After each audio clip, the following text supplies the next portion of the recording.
Hi everyone and welcome back to Venice Pages. Today we're talking about Death in Venice by Thomas Mann. This video is going to contain a summary and an analysis, so please make sure that you've already read the book because this video will contain spoilers. So, chapter 1. The book's setting is around May, sometime after a series of tense events for Europe in the 20th century, so likely this places us around 1911, right before the start of the First World War. Our main character is called Gustav Aschenbach, or rather he is called von Aschenbach. For his 50th birthday, he has been knighted. The book begins with him leaving his Munich residence to go wander around Germany and enjoy the uncharacteristically warm weather.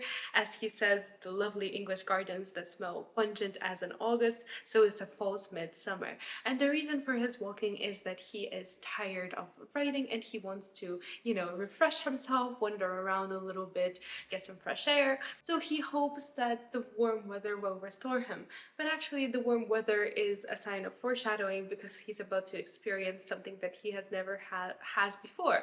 And rather than feeling refreshed and cooled down, he will, on the contrary, feel passionate and warmed by the heat. Gustav stands waiting for the tram at the North Cemetery, and he enjoys the mysticism of the Byzantine funeral hall, so there are some landmarks scattered around the book for you to geographically place yourself.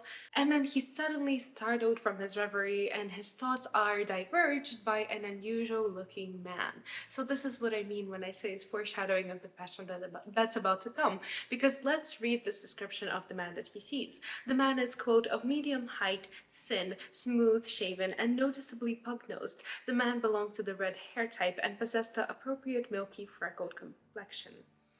And he's wearing a grey storm cape with a belted suit of rough yellow wool. He's holding a stick with an arrow for rule. He has a scrawny build and he stares into the distance, quote, with colorless red-lidded eyes between which stood two strong vertical wrinkles that made a strange contrast with his short turned-up nose. Thus, and perhaps his elevated position helped to give the impression, his bearing had something majestic and commanding about it, something bold or even savage. And because Gustav is staring, he notices that his look is being answered, and in a rather militant way. So he turns away from this man whom he has so thoroughly inspected.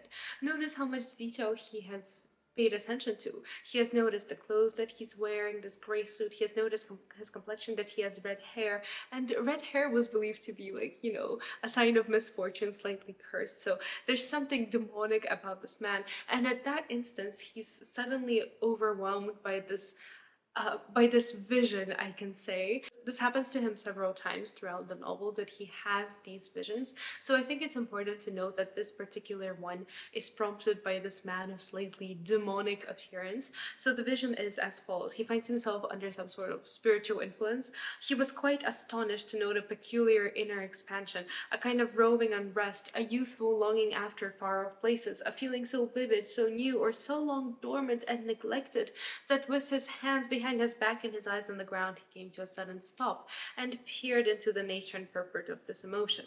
It was the desire for travel, nothing more, although to be sure it had attacked him violently and was heightened to a passion even to the point of a hallucination.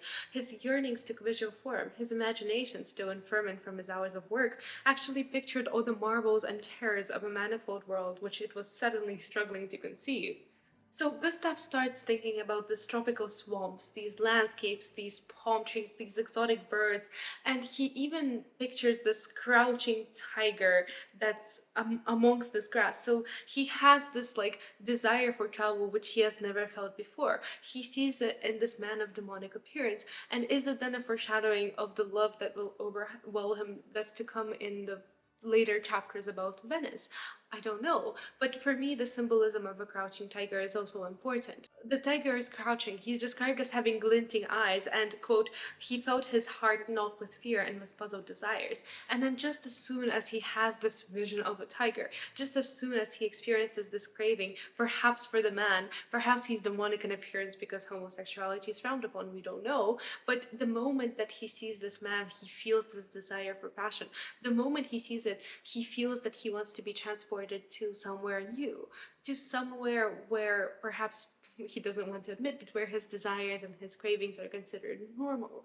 And he feels those desires, and just as quickly he suppresses them. Just as quickly that image of a tiger is gone. Is that not then a reflection of Gustav's inner control, which we will find out later has an impact even on his artistic routine? And perhaps for Gustav, desire and fear are actually inextricably connected, and he doesn't wish to admit it, which is why that tiger that somehow represents both so quickly disappears. Because looking at this description of like fear and puzzled desires, it seemed that his heart knocked simultaneously. So the tiger was at once like a representation of all that he wants and all that he doesn't want, because we want to approach this tiger. It's a creature of beauty, it's a creature of our desire to be wild and connect with nature, right? But at the same time, we have this very real fear of death.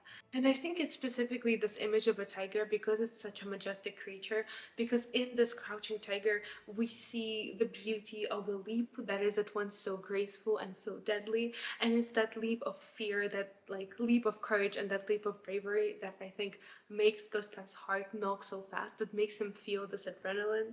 And glinting eyes are, of course, a sign of passion and excitement. So it makes me feel that, well, in the tiger, of course, Gustav slightly sees himself.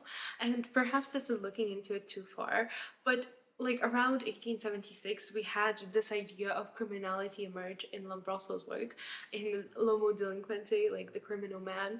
And one of the ideas that was put forward, because like sexual deviancy was considered a crime, was that you could identify sexual deviants by their glinting eyes and swollen fleshy lips. So perhaps the tiger is also an allusion to that. And then we have a description of what travel actually means to Gustav.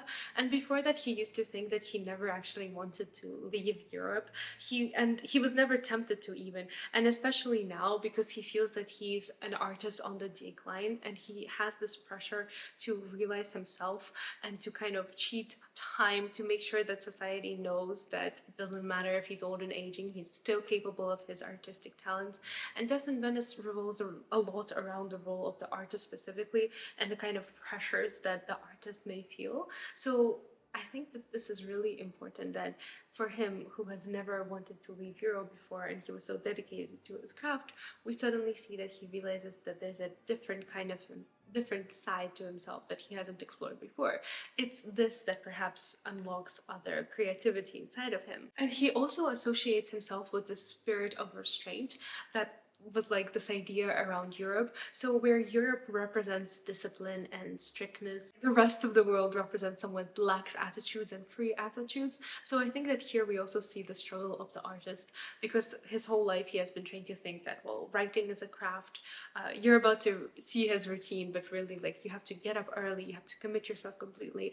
And then there's this somewhat other complete attitude that's wild to him, that you can just let yourself go and completely create as you see fit. It's more Dionysian attitudes, if you will. And before that, he was never tempted to leave Europe because he was committed to his craft and he wanted to do his work, and he thought it was somewhat lax attitudes.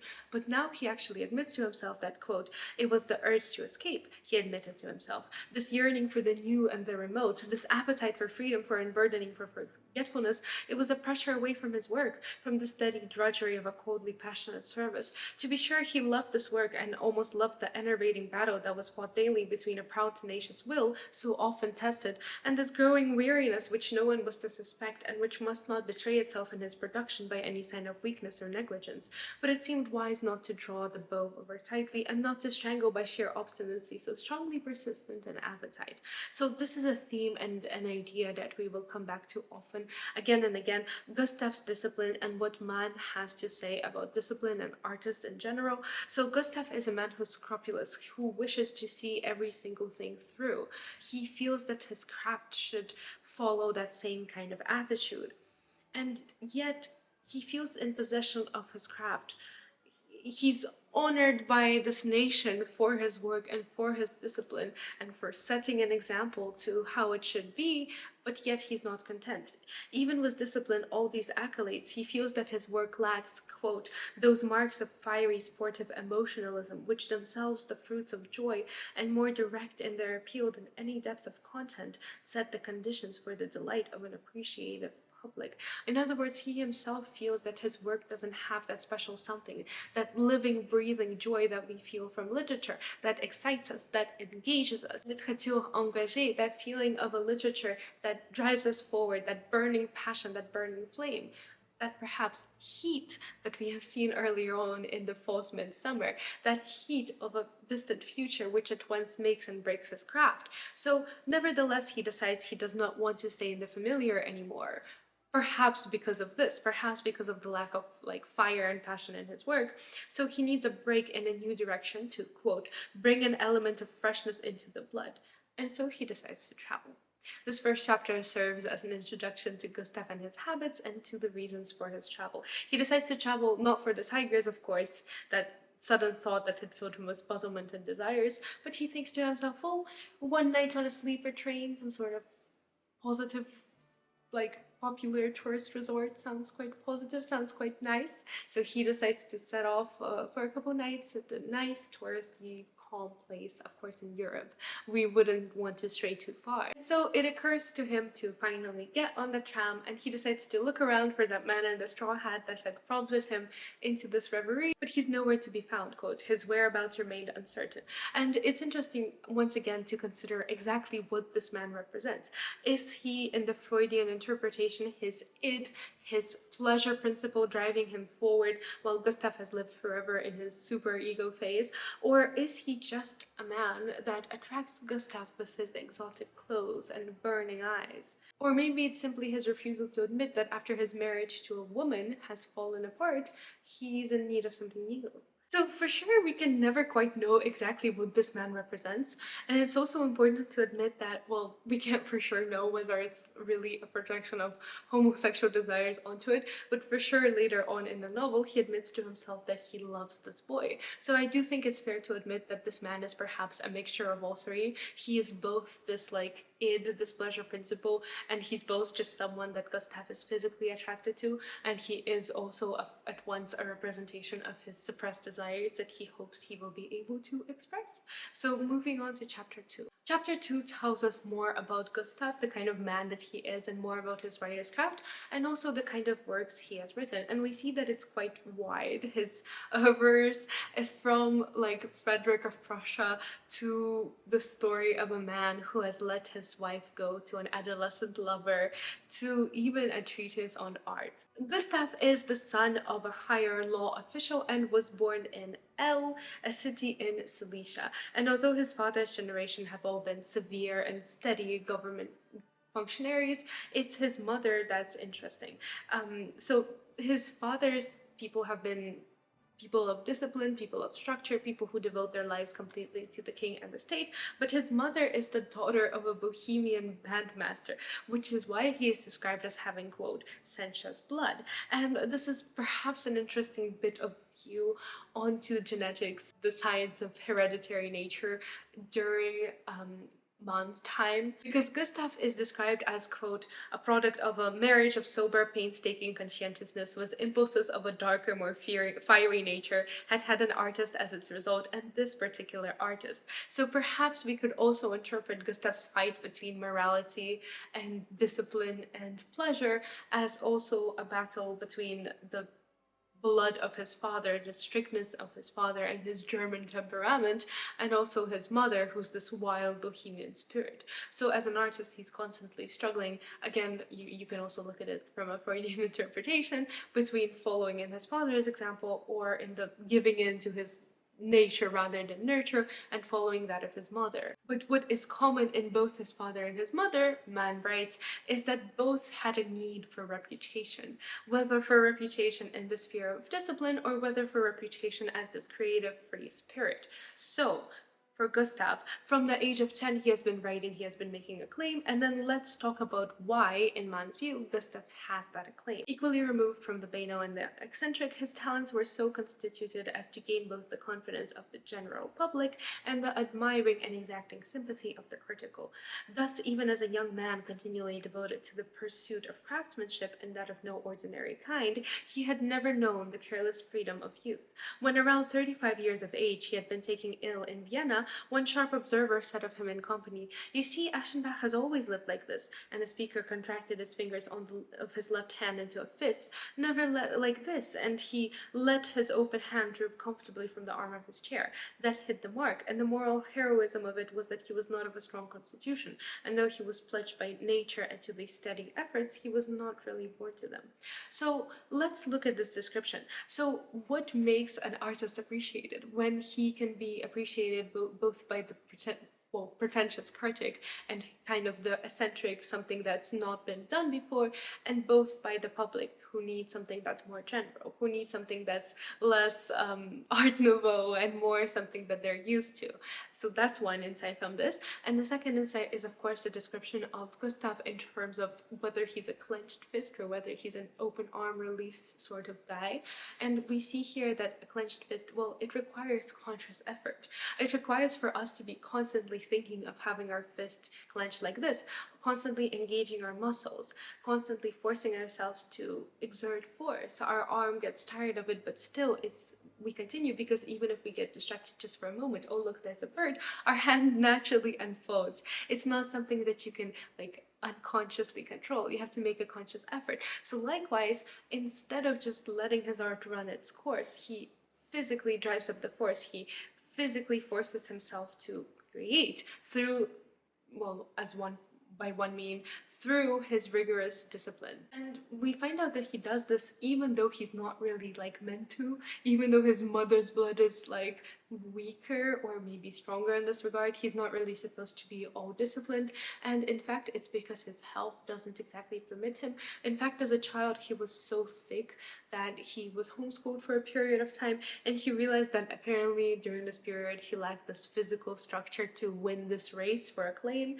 that is, quote, accustomed to giving its best early and seldom extending its facilities over the years. So in short, he realized that a lot of healthy people, because they are so healthy when they're young, they simply give it their all and then they burn out and they peak and then they just never really fire throughout the rest of his life. But because he has conserved that health, he's ready to keep creating as a continuous process through his life. And yet he vows to go through to achieve this dominance over his race, and I assume that that means the Germanic race, that unlike his other writers of his craft, he's going to stay disciplined from early years to adulthood, because again, he never had a childhood. He has always been creating, he has always been working, he has always been devoting himself to his craft. And he also thinks that the mark of true greatness comes when each stage in human development is accompanied by artistic production. So that's why he has to give himself fairly regularly to not strain himself too much, but also to not let himself go. And let's look now at his artistic routine. Quote, by 40, 50, or at an earlier age, when others are still slashing about with enthusiasm and are confidently putting off to some later date the execution of plans on a large scale, he would start the day early, dashing cold water over his chest and back, and then with a couple of tall wax candles and silver candlesticks at the head of his manuscript, he would expend on his art in 2 or 3 eager, scrupulous morning hours the strength which he had accumulated in sleep. So you can see just the kind of man that Gustav is, and funnily it's the exact stereotype of a German man now, rather than the lazy Germany that Gustav perceives. So layer by layer he builds his work, and he views it as a success that people view his work as a massive epic, as an expansion of his breath, that he has taken this big breath and he's slowly letting it out rather than letting it out in one big gush of wind and not having enough breath ever again. It's sustained power. It's a matter of few hours work, and rigorously. So he sleeps, he acquires the strength, he wakes up, and he puts that strength to good use immediately. He doesn't laze around in bed. He rushes straight through to dash cold water and begin work. He doesn't even allow himself the pleasure of warm water. It has to be a shock. And if they were so excellent in both composition and texture, it was solely because their creator had held out for years under the strain of one single work, with a steadiness of will and a tenacity comparable to that which conquered his native province, and because finally he had turned over his most vital and valuable hours to the strain of production. So that is how a great work is perceived to have great scope and energy. It's through devotion. But how is it made to be then culturally significant? Because any writer, okay, well, not any writer, but a lot of writers could do what Gustav did and set an alarm and wake up early and dash cold water, and it's not going to be enjoyable, but it's going to be done. But how does a work gain that cultural significance, that cultural recognition that Gustav has gained? Well, according to Mann, it requires some relationship between the personal destiny of the author and the common destiny of his contemporaries. Mann argues that, quote, people don't know why they raise a work of art to fame. Far from being connoisseurs, they believe that they see it in hundreds of virtues which justify so much interest, but the true reason for their applause is an unconscious sympathy. So in short, to be successful, a work needs to possess an unconscious sympathy. It stems from a reliability that stems from being united by the same generation and the same problems. So although the reader might not realize that they need to feel the book and its struggle and passion, that they need to feel that their own struggle, that their own life is reflected in the work, although the general reader looks for any number of other variable explanations, like, oh, I like the plot, or oh, I like the character, in reality, it's because the author needs to be relatable. That is what they are searching for, even if they're not willing to admit it. Quote, Aschenbach had once stated quite plainly in some inconspicuous place that nearly everything great which comes into being does so in spite of something. In spite of sorrow or suffering, poverty, destitution, physical weakness, depravity, passion, or 1,000 other handicaps. But that was not merely an observation. It was a discovery, the formula of his life and reputation, the key to his work, and what wonders then, and that it was also the distinguishing moral trait, the dominating gesture of his most characteristic figures. So in short, he does everything in spite of. And that is how he writes so well. In spite of being a human, in spite of having human desires for a break, to relax, he simply continues on. He plows on regardless of the circumstances. No matter what happens, he continues to wake up, to shower in the cold water, to use his energy as soon as he's awake. And that is why all of his characters are described as standing motionless with their jaw set. So although they seem passive, they're also posed against fatality. They're more than simply enduring, they're ready to face the world. And this is actually, in reality, a fictional world that hides any sort of inner deterioration and biological decay from the eyes of the world. So this is the kind of aspect that people don't really want to see or admit to themselves that they see. Quote, a charming manner maintained in his cold, strict service to form a false precarious mode of living, and the keenly enervating melancholy and artifice of the born deceiver. To observe such trials as this was enough to make one question whether there really was any heroism other than weakness.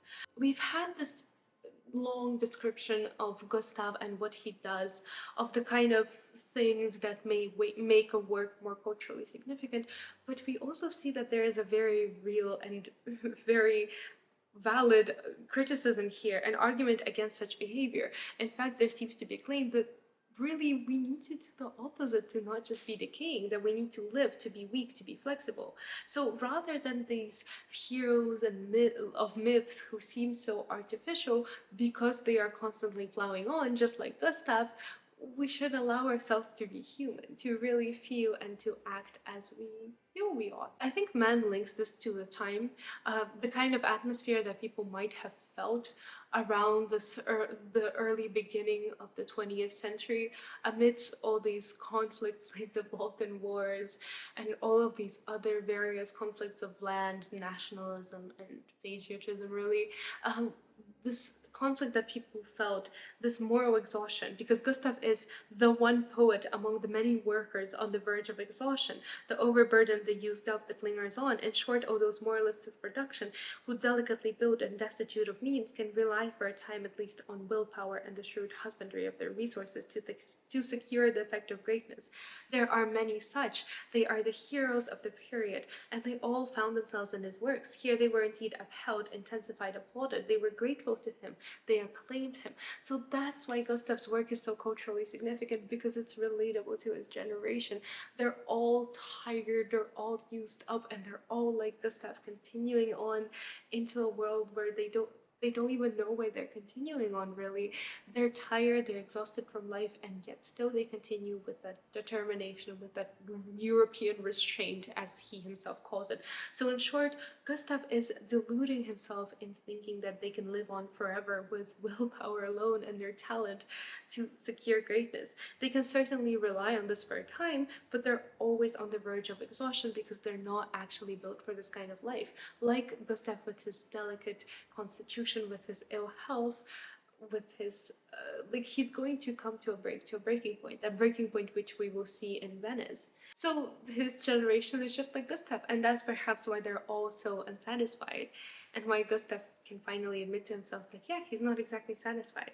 But he had acquired the dignity which, as he insisted, is the innate good and craving of every great talent. In fact, it could be said that his entire development had been a conscious, undeviating progression away from the embarrassments of skepticism and irony and towards dignity. The general masses are satisfied by vigor and tangibility of treatment rather than by any close intellectual processes. But youth, with its passion for the absolute, can be arrested only by the problematical, and Aschenbach has been absolute, problematical, as only a youth had been. He had been a slave to the intellect, had played havoc with knowledge, had ground up his seed crops, had divulged secrets, had discredited talent, had betrayed art. Yes, while his modelings were entertaining and the faithful votaries filling them with enthusiasm, making their lives more keen, this useful artist was taking the breath away from his generation then in its 20s by his cynicisms on the questionable nature of art and of artistry itself. So, let's talk then about what makes art and culture. Firstly, at this specific moment in chapter 2, the concept of dignity is largely left undefined. It's not exactly clear what exactly is this dignity that Gustav is moving away to. From skepticism and irony, a concept of art and as noble and writing as honorary, to doubt it is to question it, with intellect would be to betray it. So really, we have these vague notions, as always in the art and humanities sphere of debate, of what is dignity, what is art. We only know that to betray art is to be all intellectual about it. So what Gustav is doing really is, by having this rigorous discipline, he's making art into something that's like science. Oh, you just keep getting up, you just keep trial and erroring it, and eventually it will all work out. It's not quite like that, but that seems to be the general sentiment of him betraying art. He's being absolute rather than flexible, and he's picking at these problems. He's trying to break it down into a formulaic approach of, this is why he's sympathetic to the general audience. And that's really not the case. Instead of embracing it as a whole and appreciating all of the various processes that underpin art and that make it so hard to define. While he was young, he tried to challenge these notions of aesthetic, divulging secrets, and we can likely assume that it's these secrets to his work, or how he makes characters, that betray art, that by applying discipline and by trying to really be formulaic in his approach, that he's losing something in the process. So talent here is really presented as something different from discipline, because art is not so much grounded in life, or at least that's how we like to think about it. So him questioning it with specific worldly things is betraying art in a way. But although he finds popularity in the youth, he also takes away their breath. So because he's challenging all these notions, of course when you're young you want to be different, so he finds popularity. But when you're constantly critically thinking about something and telling yourself it's not real, or that this is not how it should be, and I can break down art and I can manage it, you're also losing something vital in the process. It's the next point raised. Still, nothing blunts the edge of a noble, robust mind more quickly than the sharp and bitter stimulus of knowledge, and certainly the moody radicalism of the youth. No matter how conscientious was shallow in comparison with his firm determination as an older man, and a master to deny knowledge, to reject it, to pass it with raised head, insofar as it is capable of crippling, discouraging, or degrading to the slightest degree our will, acts, feelings, or even passions. So in short, when you completely give in to discipline and determination, and you decide that any display of passion and of feeling is detrimental to your art, that's when you lose art. That's when you betray art.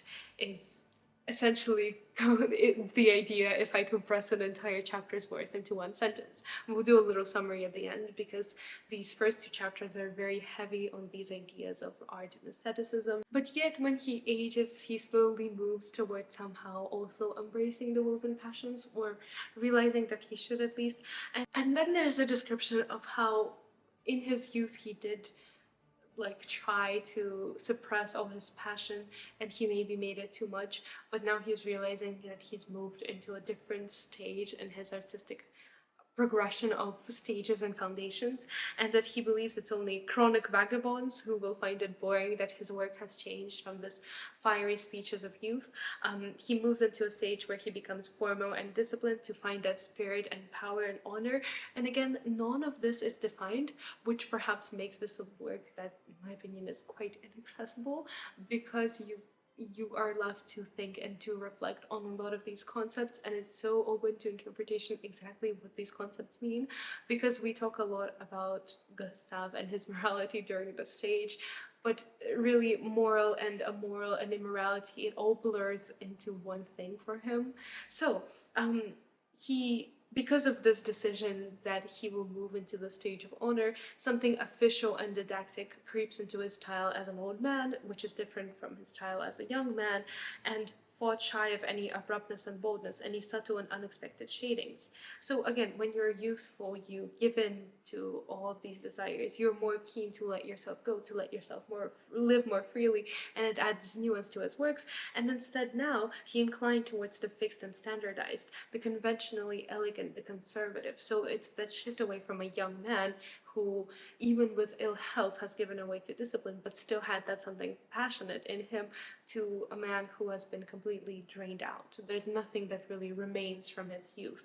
And so the formal, thus formulated neatly. And as is traditionally said of Louis XIV, with the advancing years, he came to omit every common word from the vocabulary.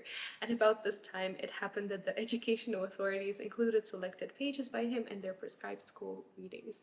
This part is definitely a criticism that actually the more and the older you get, the more kind of, because you look to be disciplined, you look to be more formulaic and conservative, and you lose that artistic passion, you also decide that actually, no, you're too good for common words. So instead of saying sad, you say miserable. Instead of saying depressed, you say lugubrious, right? So you just use intensely difficult words to separate yourself, and that's when you get thrown into education. So it's also a criticism of traditional education, where instead of allowing for children to see works in which there are youthful authors who give in to passion and creativity, we somehow box them in, and we box literature in really as well, that anything that doesn't follow these limits, that is too wild and free, is too wild and free to be educational. So we end up having generation after generation of standards of discipline and etiquette, the kind that Gustav himself has been propagating since youth, just slightly differently. So as soon as he stopped being someone that's relatable, then he switched to being someone who's idealized. So that's the moment they put him into the education system, really. So perhaps I'm being too cynical, but maybe education needs to change in man's view here. And of course, right after that, now that he's this formal poet that everybody knows and respects because of his discipline, and the discipline that we must instill in our children, the kind of discipline that kills creativity, that's the moment when he reaches 50, he gains knighthood, and his wife dies after a short period of happiness. So his wife and him had been married off, they were happy for a short time, and now he's alone again. And at that point, after this discussion of Gustav's pretentious writing now, and how different he was at youth, but even how in youth he was fully cynical, and how he stripped an entire generation off of a creative breath by constantly being disciplined and the example that we should set, we now have a description of Gustav. Somewhat below average height, dark and smooth shaven. His head seemed a bit too large and embarrassing with his almost dapper figure. His hair was brushed straight back, thinning out towards the ground, but very full about the temples, strongly marked with grey. It framed a high-ridged forehead, gold spectacles with rimless lenses cut into the bridges of his bold, heavy nose. The mouth was big, sometimes drooping, sometimes suddenly pinched and firm. His cheeks were thin and wrinkled, his well-formed chin had a slight head cleft. This head, usually bent patiently to one side, seemed to have been through momentous experiences, and yet it was his art which had produced those effects in his face, effects which are elsewhere the result of hard and tense living. So this next part is an interesting comment on how physiognomy and how art affect each other. So he's old. He looks old. And the reason that he looks old is because he has whiled away his life because of his discipline, because of his art. Even as it applies to the individual, art is a heightened mode of existence. It gives deeper pleasures, it consumes more quickly. It carves upon the faces of its votaries the marks of imaginary and spiritual adventures, and though their external existence may be as quiet as a monk's, in the long run it produces a fastidiousness over refinement, fatigue, and alertness of the nerves, such as would not result from actual living, even if crammed with illicit passions and pleasures. Maybe that's why Gustav later on feels young when he sees the young boy, not because he's remembering his youth, but because he's finally letting himself go. And art takes something away, art swallows at your soul, and that's why that change shows upon his face. And there have been so many ideas in just the first few chapters, which is why this first video is so long. In the rest of the chapters, once you've understood these ideas, it will be slightly easier to follow along the story. In my opinion, the first two chapters are the most difficult. So let's summarize the main ideas. Okay, so to be appreciated by both the general public and the critic, the work needs to be, quote, equally removed from the banal and the eccentric. 2. To be culturally significant, it requires some relationship between the destiny of the author and the author's contemporaries, and the public need to feel an unconscious sympathy, so to feel related to, even if they don't admit it and pick at other reasons. Idea 3. It's delusional to think that art and talent lives on willpower and discipline alone, and it's only a temporary measure, and the people who seek to achieve it are always on the verge of exhaustion. Dignity for Gustav means stopping to question art and uphold overt intellectualism and skepticism, and instead embrace the wills of passions of art. But in deciding to completely redefine morality, ironically he's too absolutist in viewing just the wills and passions, and so he becomes conventional and didactic. And finally, art wears on creatives because it gives more pleasure, but it also consumes more of your energy quicker. People live many more lives, imaginary, spiritual, and this is more than ever with their actual lives. So this leaves a very distinct trace. So what we have seen in the first two chapters is that, in short, Gustav himself does not know if he wants to give in to his passions or if he wants to live on in a disciplined way. I think this mess of ideas has shown that Gustav himself is lost, which is why he perhaps finally gives in to change. He's having his midlife crisis, prompted by this man, prompted by the sudden passion, the sudden image that he feels. So those were the main ideas on art and on discipline and on honor and on the kind of character that Gustav is. And in the next video, we'll dive into Gustav's travels to Venice and the way his life changes. So thank you so much for watching this video, and I will see you next week.